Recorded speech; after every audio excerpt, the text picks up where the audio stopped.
새해가 밝았습니다. 오늘은 그 길, 함께 하시는 길이라는 제목으로 함께 은혜를 나누고자 합니다.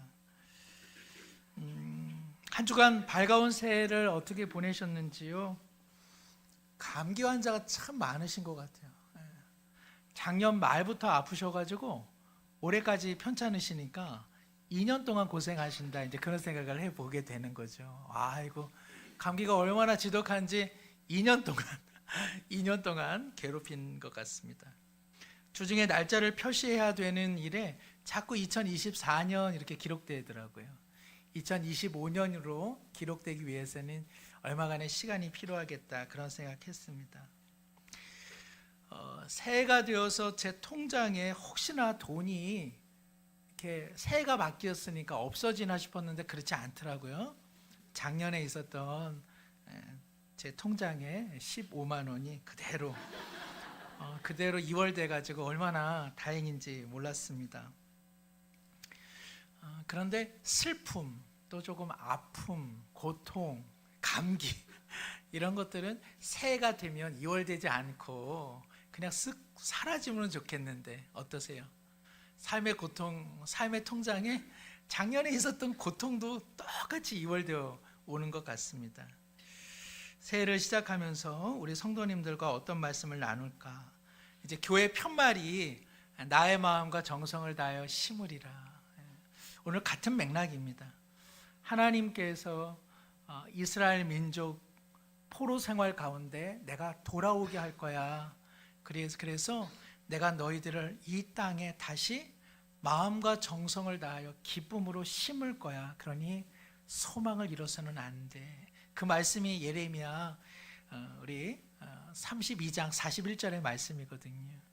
이 말씀과 결부하여서 오늘 또 여호수아 1장 말씀을 함께 보고자 합니다. 내일부터는 새해 특별 새벽 기도회를 갖고자 합니다. 그래서 여호수아 말씀이 중심 본문이기 때문에 그 연결선에서 우리 함께 여호수아 말씀을 좀 보고자 하는데요. 여호수아 1장을 읽어보신 분들은 이거 시작하는 내용이구나, 이거 뭔가 이제 시작하려고 하는 두려움과 그리고 망설임과 기대감이 설레이는 본문이다라고 하는 것을 아마 잘 아실 거예요. 여기 오늘 말씀 1장 1절에 보시면은 여호와의 종 모세가 죽은 후 이렇게 되어 있습니다. 상당한 위기, 상당한 어떤 그런 갈등, 염려 가운데 이 말씀의 본문이 시작됩니다. 어디서 나는 소리일까요? 새해가 밝았다는 소리 같은데 제가 한번 겸해서 조금 이야기 드릴게요. 꼭 예배하시기 전에 핸드폰 꼭 한 번씩 보세요. 아셨죠? 제가 핸드폰이 울리면은 제가 못 듣는 사람처럼 이렇게 쓱 지나가기는 하는데 엄청 잘 들어요. 그러시니까 예배 들어오시기 전에 핸드폰을 조금 끄시거나 아니면은 핸드폰을 비행기로 해 두시거나 그렇게 꼭 한번 주의를 부탁을 드리겠습니다. 여호수아서는 여호와의 종 모세가 죽은 이런 위기 속에 이야기가 시작되어지는데요. 여호와의 종 모세가 죽었다. 이 얼마나 큰 상실감, 이 얼마나 큰 두려움을 그들이 안고 있었을까요?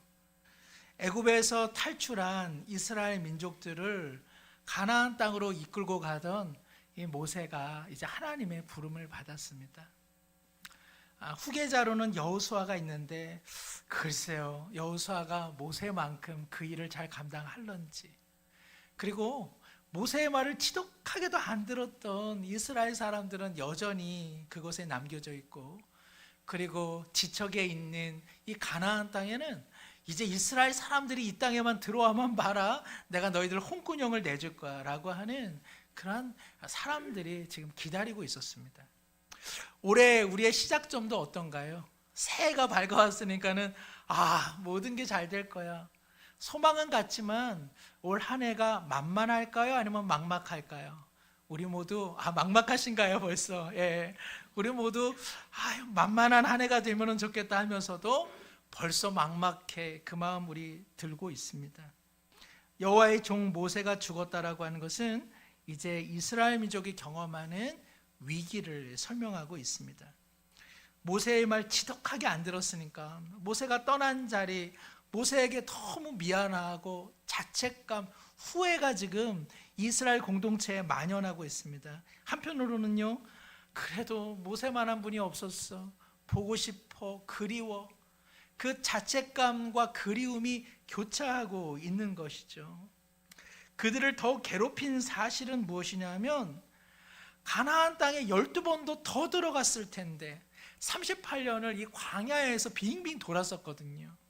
다시 돌아오 보니까 원점이에요. 모세는 사라졌고, 그리고 들어가야 할 가나안 땅은 아직도 두려움의 땅이고, 이룬 것이 없는 바로 이 현실 속에서 이스라엘 사람들은 얼마나 좌절을 했겠습니까? 38년 전에요, 이 가나안을 지척에 두고서 하나님께서 그래, 내 말이 못 믿어오냐? 정탐꾼을 보내봐라. 그러면은 그들이 믿음의 보고를 가지고 돌아올 거야. 12명의 정탐꾼이 가나안을 탐색하고 돌아왔어요. 여호수아와 갈렙, 그 젊은 날 이들이 와, 그 땅 하나님께서 우리에게 주신 땅이라 이제 들어가기만 하면 되겠어요. 그런데 10명의 정탐꾼은 뭐라고 이야기했습니까? 여기가 좋습니다. 죽을 뻔했어요. 그 땅은 너무 좋은 땅이긴 한데 임자가 있어요. 임자가. 우리 같은 인생들은 그 땅을 차지할 수 없습니다. 그 사실 앞에서 이스라엘 사람들이 울고 대성통곡을 했습니다. 그렇게 38년을 보내어 결국 지금 돌아온 자리가 원점으로 돌아오고 말았습니다. 오래전에 독일의 한 연구소에서 실험을 증명했어요. 길 잃은 사람들은 왜 같은 장소를 뱅뱅 도는 것일까? 실제 사람들이요, 길을 잃으면 결국 길을 잃어버린 그 자리로 돌아온답니다. 해가 떠 있고 그리고 밤하늘이라 할지라도 달이 있으면 그 대상을 향해 발걸음을 옮겨서 일정한 직선을 향해 나가기는 하지만 하늘에 해가 사라지고 그리고 하늘에 달이 사라지면요, 결국 같은 자리를 빙빙 돈다는 사실을 증명해냈습니다. 후속 실험으로요, 아예 눈을 가리고서 15명의 사람들로 하여금 걸어보라고 했는데요, 결국 그 사람들이요, 지름 20m의 원을 그리면서 빙빙 돌고 만다는 것이죠. 실험가들은 이렇게 이야기합니다. 사람은요, 중심 대상, 즉 표대를 잃어버리면 자그마한 실수들이 겹치고 쌓이면서 직선이 아니라 결국 원을 그리면서 돌게 되더라는 것이죠. 그들의 38년의 삶이 그러했습니다. 하나님을 잃어버리고 나니 그들이 무언가 해낸 것이 결국 빙빙 도는 원점이 되고 말았던 것이죠. 그래서 그들은 지금 좌절하고 있습니다. 그럴 때에 2절에 보니까 하나님께서 여호수아를 통하여 그의 백성들에게 희망을 주십니다. 내 종 모세가 죽었으니 이제 너는 이 모든 백성과 더불어 일어나 이 요단을 건너 내가 그들 곧 이스라엘 자손에게 주는 그 땅으로 가라. 신실한 나의 종 모세의 역할은 여기까지다. 내가 너희들의 인생은 책임져 줄 것이다. 이제 그리움과 회한과 자괴와 그리고 비탄의 자리에서 일어나 저 시퍼런 요단강을 건널 것이며 내가 너희들에게 약속한 그 땅으로 가라. 갈 수 있다. 이렇게 하나님께서 소망을 주시는 것이죠. 사랑하는 성도 여러분, 우리는 지난 성구영신 예배 때 히브리서 12장 1절 2절 말씀을 보았습니다. 우리 함께 한번 화면을 통해서 함께 읽겠습니다. 이러므로 우리에게 한번 화면 보여주실 수 있을까요? 히브리서 12장 1절 2절 말씀, 제가 읽겠습니다. 이러므로 우리에게 구름같이 둘러싼 허다한 증인들이 있으니 모든 무거운 것과 얽매이기 쉬운 죄를 벗어버리고 인내로서 우리 앞에 당한 경주를 하며 믿음의 주요 또 온전하게 하시는 누구를 바라보자? 예수를 바라보자. 앞선 믿음의 선진들이 우리를 향하여 응원하고 있다. 우리도 어렵고 힘들었어. 그러나 무거운 짐과 허다한 죄를 벗어던지고 누구를 바라보자? 믿음의 주요 온전하게 하시는 예수님을 바라보자라고 성경은 이야기합니다. 사랑하는 성도 여러분, 새해가 시작되었는데 변한 게 아무것도 없어요. 그러나 이 어두워진 현실 속에서 우리 하나님은 언제나 동행하고 계십니다. 그 예수님을 바라보면 올해는 작년과 똑같지 않을 겁니다. 우리는 보다 나은 인생이 될 것이며 우리는 빙빙 도는 인생이 아니라 하나님을 향하여 직선거리로 나가는 복된 삶이 될 줄로 믿습니다. 믿음의 주요 온전하게 하시는 예수님이 우리의 삶의 빛이 되십니다. 세상을 보면 어둡고 좌표를 잃어버린 듯 푯대를 잃어버린 듯 빙빙 돌아 다시 돌아온 세월을 보내는 것 같습니다. 그러나 믿음의 주요 온전하게 하시는 예수님께서 일어나라 건너라 그 땅을 차지할 수 있다고 오늘도 말씀하시나니 이 말씀의 빛이 올 한 해 우리의 삶을 살아가는 푯대가 되기를 소망합니다. 그래서 오늘 하나님께서 비록 모세는 죽었을지언정 내가 너희들에게 주리라고 하는 38년 전, 아니 너희 조상들에게 맹세한 그 약속은 여전 변함이 없다고 말씀하십니다. 내가 그 땅을 줄 것이다. 그러니 너희들은 강하고 담대해야 한다고 말씀하시죠. 6절에 보니까는요, 강하고 담대하라. 또 7절에 보시면은 오직 강하고 극히 담대하여.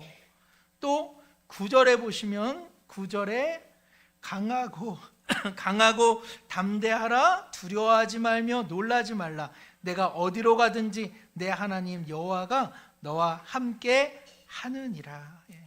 많이 말씀드렸습니다마는 성경에 두려워하지 말라라고 하는 이 말이요, 통상 366번 이렇게 기록되어 있다고 합니다. 1년이 몇 날이에요? 365일. 6년이 있으면은 1년이 몇 번이에요? 366일.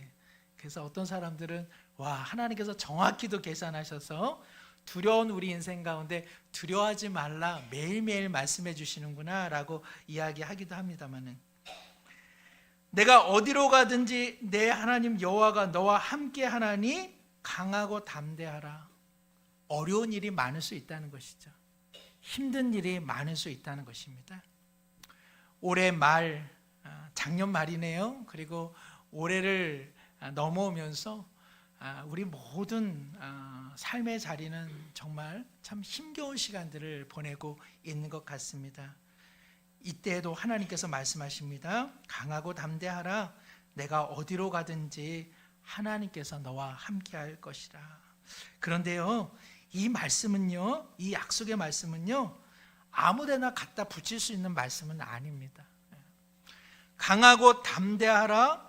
여호와께서 너와 함께 하겠다라고 하는 이 말씀은요, 너무 복된 말씀이기는 하지만 이 말씀을 그냥 내 편히 내 좋은 대로 함부로 갖다 붙일 수는 없습니다. 혹시 우리 성도님들 중에 재산을 올 한 해 증식을 해봐야겠다라는 마음 갖고 계십니까? 내가 어디에다 투자해가지고 내가 돈 좀 많이 벌어야겠다. 하나님께서 너와 함께 할 것이다. 강하고 담대하라. 두려워하지 말아라.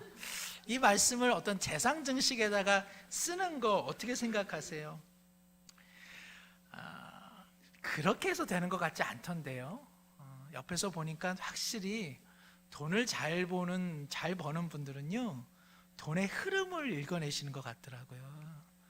돈이 어디로 흘러가는지, 어느 방향에 있는지, 어디에 모여 있는지를 기가 막히게 발견하시고, 일단 고기도 먹어본 사람이 잘 먹는다고 돈맛도 보신 분이 재산을 늘리더라 하는 생각을 갖게 됩니다. 저희 둘째가 새해를 맞이해서 용돈 인상을 하도 요구하길래 조금 올려주었더니 살 것 같대요. 밖에 나가서요, 변변한 밥 한 끼를 이제 먹을 수 있게 됐다고 이야기를 하더라고요. 이게 이제 돈맛을 보는구나 라는 생각을 했습니다. 저는 우리 성도님들 중에 물질의 은사가 많은 분 계시면 좋겠다, 그런 생각 듭니다. 왜냐하면 하나님의 은사는요, 다른 이들을 위해 쓰이도록 하는 은혜의 선물이기 때문에 그렇습니다. 이왕에 누구나 돈을 벌 수 있다면 정직하고 진실하고 그리고 복된 하나님의 영광을 위해 사용할 수 있는 이에게 그 물질이 흘러간다면 얼마나 귀한 일이겠습니까? 기도하십시오. 그러나 돈이 목적이 되고 돈을 사랑할 것 같으면 기도하지 마시되, 하나님 내게 은혜를 주셔서 내가 돈을 잘 사용하여서 하나님을 섬기고 연약한 이들을 섬기는 일에 내가 쓰임이 될 수 있다면, 그렇게 우리는 기도할 수 있고요, 우리는 그렇게 삶의 자리를 하나님 앞에 간구할 수 있습니다. 마찬가지입니다. 하나님의 말씀을 어디에다 사용하느냐가 너무 중요해요. 강하고 담대하라, 내가 너와 함께하겠다. 이 말씀은요, 이스라엘이 멋대로 자기 욕망으로 사는 일에 갖다 붙일 수 없고, 여호수아가 그저 개인적인 어떤 소망에 이 말씀을 갖다 붙일 수는 없는 이야기입니다. 하나님께서 강하고 담대하고 내가 너와 함께 하겠다라고 하는 이 말씀은 어디로 귀결되느냐? 7절 보시면 7절 하반절에 7절에 오직 강하고 극히 담대하여 나의 종 모세가 내게 명령한 그 율법을 다 지켜 행하고 우로나 좌로나 치우치지 말라. 그러면 어디로 가든지 형통할 것이다. 즉 가나안 약속의 땅을 차지하는 일에 있어서 담대하고 그리고 마음을 강하게 해라. 내가 너와 함께 할 것이다. 바로 하나님께서는 이 일을 이루시는 일에 있어 율법을 지키는 것에 하나님께서는 약속을 주고 계시는 것입니다.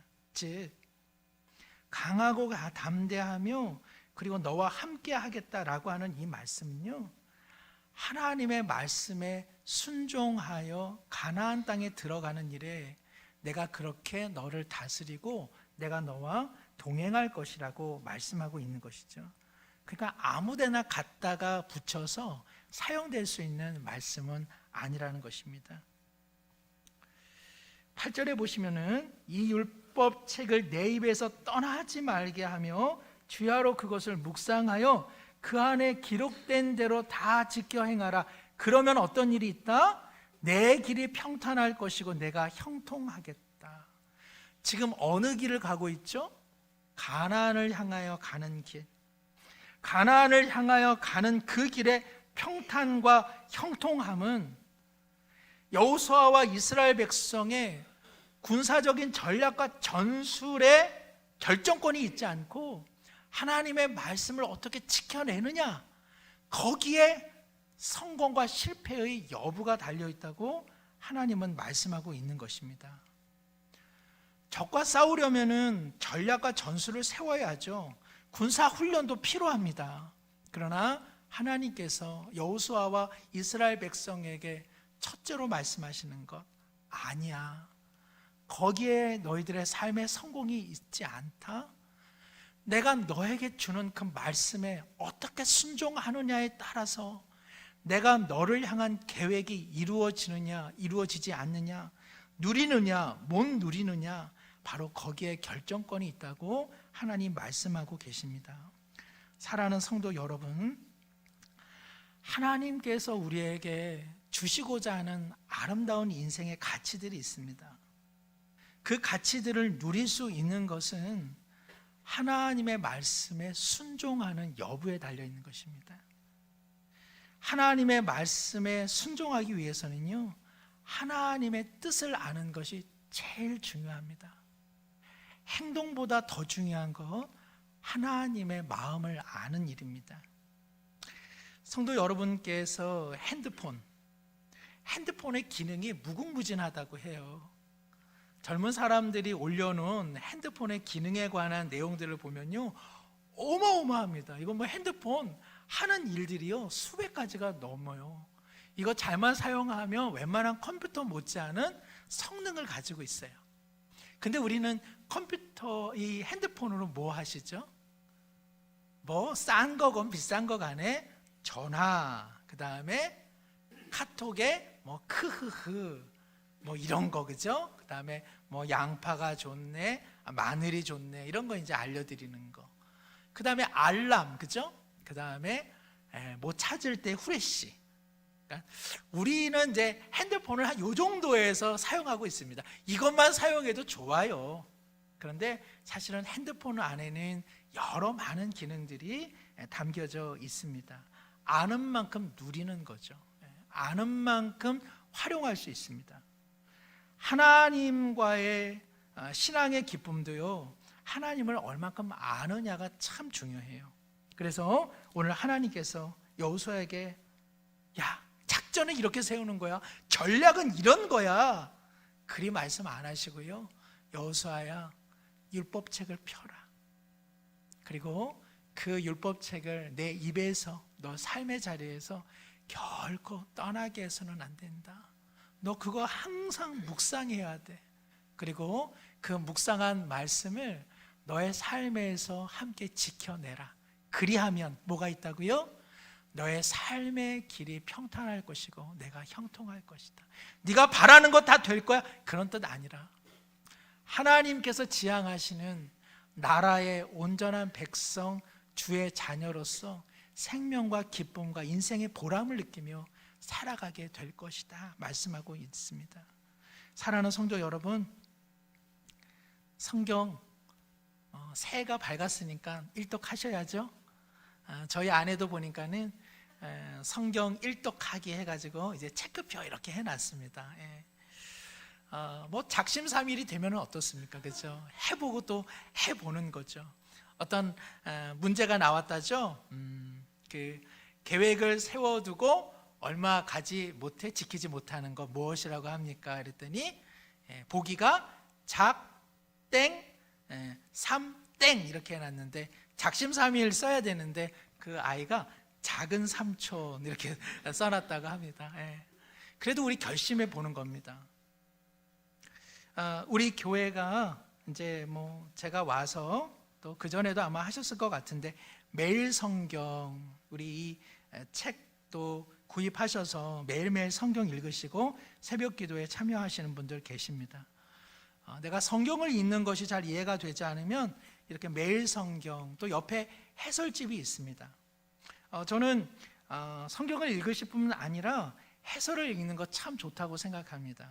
왜냐하면 성경을 읽을 때에 잘못된 관점으로 읽으면 성경을 읽으면서 잘못된 관점이 계속 강화되기 때문에 그렇습니다. 좋지 않은 방식으로 열심히 운동하시면 어떻게 돼요? 관절이 손상되겠죠. 좋지 않은 음식을 열심히 드시면 어떻게 될까요? 기관에 문제가 생기겠죠. 좋지 않은 관점으로, 잘못된 관점으로 성경을 계속 읽으면 잘못된 하나님 사고방식이 강화될 수밖에 없습니다. 그래서 성경을 읽으시면서 적절한 해설을 듣는 것은 참 좋은 일입니다. 성경을 부지런히 읽으십시오.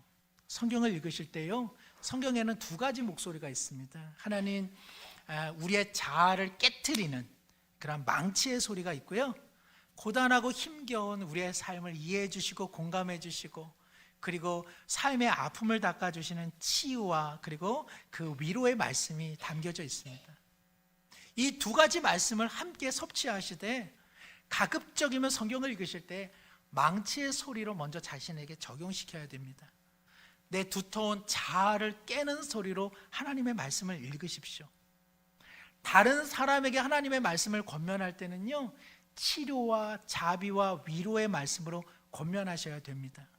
우리는 이것을 자꾸 반대로 생각해서 성경을 읽을 때는 한없이 좋으신 우리 하나님, 그리고 다른 사람을 향해서는요 정죄하고 그리고 책망하는 것으로 하나님 말씀을 사용할 때가 참 많이 있습니다.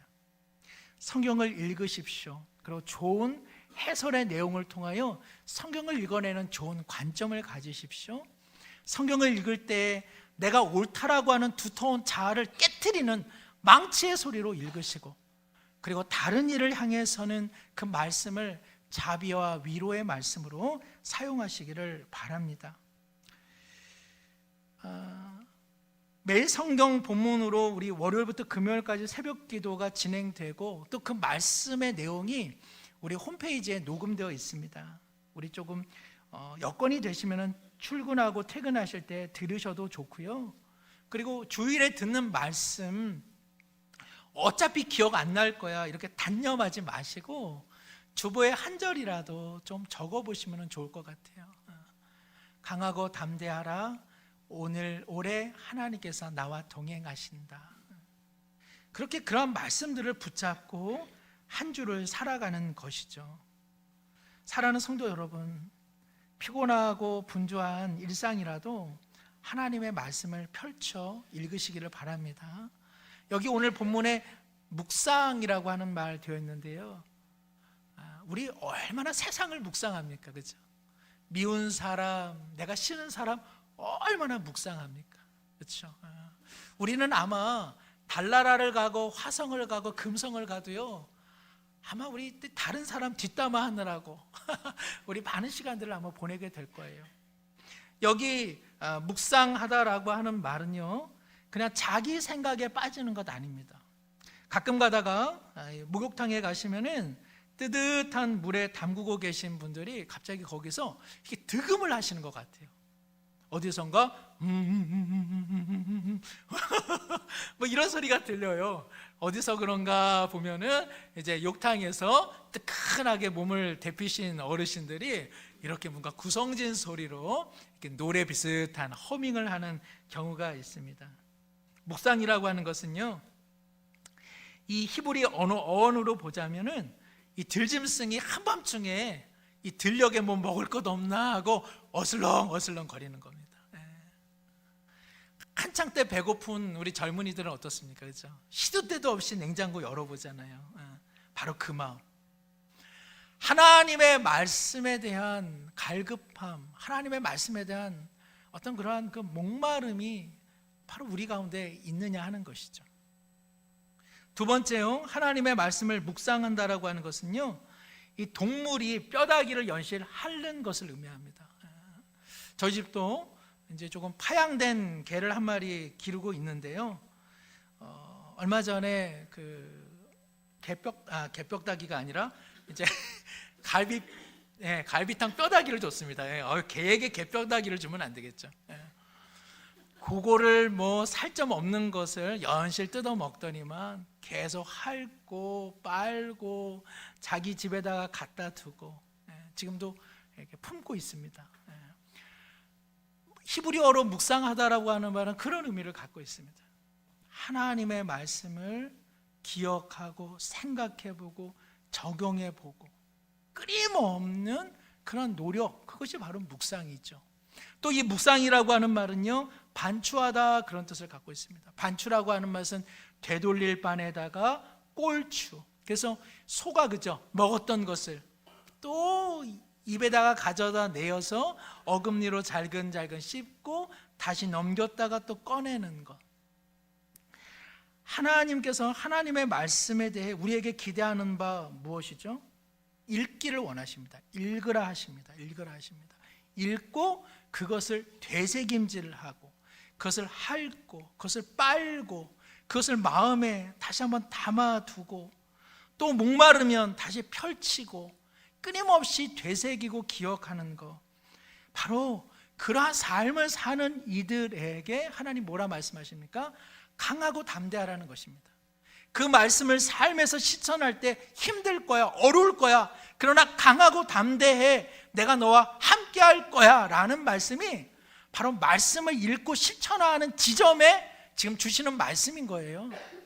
그냥 내가 무슨 기도를 하고 내가 그저 소망하고 소원하는 것을 하나님께서 내가 너한테 줄 거야, 그러니까 강하고 담대해, 내가 너와 함께 할 거야, 이렇게 말씀하시는 것 아니에요. 하나님의 말씀대로 사는 일에 강하고 담대해라, 힘들고 벅찰 거야, 그런데 내가 너와 함께 할 거야, 그러니 그 말씀에 순종하는 삶을 살아내라는 지점에 이 귀한 말씀이 있다는 것이죠. 테니스 선수 중에 지금 은퇴한 이영택 선수라고 있습니다. 세계 16강까지 올라갔던 놀라운 그러한 그 금자탑을 세운 인물, 그게 바로 이영택 테니스 선수인데요. 어렸을 때부터 그렇게 좋아했다고 합니다, 테니스를. 근데 엄마가 너 그걸로 밥벌이 안 돼 하고 거절했던 것이죠. 그런 엄마가 서울에 가서 돈을 버는데 어느 날 이 사랑하는 아들에게 라켓을 보내왔어요. 당시 자기는 7,000원짜리 라켓을 쓰고 있었는데 어머니가 사준 4만 원짜리 라켓, 얼마나 좋았겠어요. 이영택 선수가 말합니다. 품고 잤답니다. 품고 잤답니다. 그리고 아침 새벽부터 늦은 밤까지 훈련할 때 이영택 선수가 게으르지를 않았대요. 왜 그랬을까? 이 라켓 보내준 어머니 힘들게 일하는데 우리 어머니 생각할 때마다 나 열심히 일할 거야, 나 열심히 운동할 거야, 그 다짐을 해왔다고 이야기를 합니다. 하나님이 우리와 함께 하심을 무엇으로 경험하시죠? 보여지시나요? 하나님이 만져지시나요? 그런 일은 절대로 없습니다. 하나님이 내 삶과 함께하고 있음을 느끼는 것은요, 하나님의 말씀에 순종할 때만 하나님이 나와 함께 하심을 경험하게 되어 있습니다. 하나님의 말씀에 순종하지 않는 삶에 실은 고백은 하나님이 나와 함께 하신다라고 할지언정 실은 하나님과 함께하는 이야기는 전무하게 되어 있는 것이죠. 지금 여호수아와 그리고 히브리 백성들에게 말하는 바, 모세가 떠나간 자리, 그리고 38년 빙빙 돈 자리, 그리고 가나안의 족속이 너희들을 사로잡으려고 하는 이 위기의 상황 속에 다른 것 없다. 내 말씀을 펼치고 그 말씀을 읽어내고 그 피곤하고 두려운 인생의 현실 속에 그 말씀을 끊임없이 되새기라. 그리고 그것을 삶에 적용시켜 보아라. 그것이야말로 너의 삶에 성공이 있을 것이라 오늘 말씀해 주고 계십니다. 자녀들을 생각해 보십시오. 교과서를 펼치지 않고, 교과서를 읽지 않고, 교과서의 내용을 암기하지 않은 자녀가 과연 성적의 변화가 있겠습니까? 우리 자신에게 적용시켜 보십시오. 하나님의 말씀을 마음에 되새기지 않는 한 무슨 변화가 있을 것이며, 우리의 삶에 올해와 작년에 내년에 무슨 신앙의 성장과 성숙과 예수님을 따르는 제자의 삶이 일어날 수 있겠습니까? 그러나 하나님의 말씀을 읽고 기억하고 반추하고 되새기고 하루의 삶에 부단히 실천해 보려고 노력하는 이들은 하나님이 나와 함께 하시는구나, 내가 가는 길이 나의 어떠함이 있지 않고 이 말씀으로 함께 하시는 주님의 인도하심에 있겠구나, 반드시 복된 올 한 해를 보내게 되실 것입니다. 몰라보게 달라진 인생을 살아가게 되실 것입니다. 그런 아버지, 그런 어머니가 있다면 그 가정이 어떻게 변하지 않겠습니까? 그가 일하는 삶의 자리가 어떻게 변하지 않겠습니까? 그렇게 하나님의 말씀에 순종하는 이들이 있다면 우리 교회가 더 아름답고 더 멋져지지 않겠습니까? 이 혼란한 민족과 그리고 이 나라 가운데 작은 위로의 사람, 축복의 사람이 되지 않겠습니까? 우리 모두 그러한 비전을 가지고 하나님의 말씀을 읽고 그리고 그 말씀을 되새기는 가운데 하나님이 인도하시는 아름다운 복된 여정의 길을 걸어가시기를 축복합니다. 기도하겠습니다. 하나님 아버지, 모세가 죽은 어두운 현실은 오늘 우리의 현실과 같습니다. 새해가 밝아왔지만 푯대를 잃은 듯 우리의 삶은 원점으로 돌아온 것 같아 때로는 마음 아프고 막막하고 두렵습니다. 우리의 가는 길은 그러나 하나님의 말씀에 놓여 있습니다. 하나님의 말씀을 읽고 반추하고 기억하고 우리의 삶의 작은 자리에서 적용할 때에 강하고 담대하라, 너와 함께하리라, 이 하나님의 약속이 우리의 삶에 실현될 것입니다. 올 한 해 시작되는 막막한 현실 속에서도 하나님의 말씀이 푯대가 되어 믿음의 주요 온전케 하시는 예수님의 제자된 삶을 우리 모두 살아가게 하옵소서. 예수님의 이름으로 기도드립니다. 아멘.